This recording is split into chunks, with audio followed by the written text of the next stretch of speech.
Bir ses neştelen.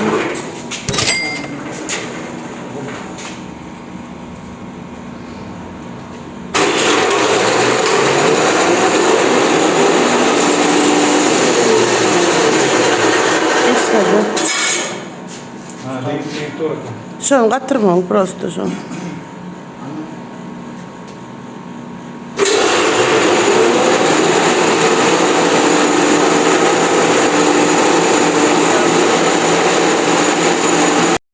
Yine hormatly dostlar, bugün Şokoytondağı drabilkamız privatno mana yuklayotyor oğlanlar. Nesip edenden nesip bolsa nesip etsin.